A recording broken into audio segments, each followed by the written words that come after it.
வணக்கங்களை தெரிவித்துக் கொண்டு உரையை துவங்குகின்றேன்.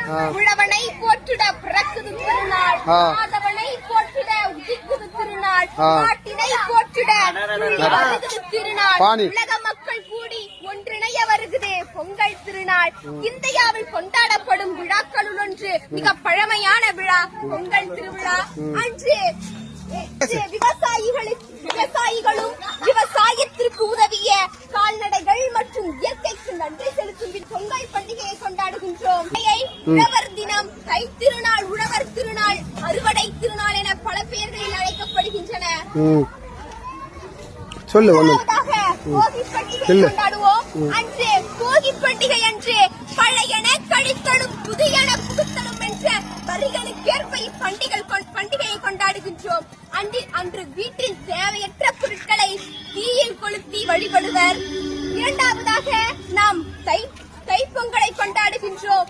தை மாதத்தின் முதல் நாள் தைப்பொங்கல் கொண்டாடுகின்றோம். அன்று உலக உயிர்களுக்கெல்லாம் உறுதுணையாக இருப்பது சூரியன். அன்று அவருக்கு நன்றி செலுத்தும் விதமாக நாம் சூரியன் பொங்கல் கொண்டாடுகின்றோம். மூன்றாவதாக மாட்டுப் பொங்கல் கொண்டாடுவோம். அன்று மாடுகளை குளிக்க வைத்து கொம்புகளுக்கு வர்ணம் தீட்டி அலங்கரித்து வழிபட்டு பொங்கல் வைத்து வழிபடுவர். நான்காவதாக காணும் பொங்கல். காணும் பொங்கல் அன்று உறவினர்களை சந்தித்து ஆசீர்வாதம் வாங்கும் தொன்று கட்டு பழக்கம் உண்டு. அது மட்டுமல்லாமல் ஜல்லிக்கட்டு, உரியடித்தல், வழுக்கு மரம் ஏறுதல் போன்ற பல வீர விளையாட்டுகளும் நடைபெறும்.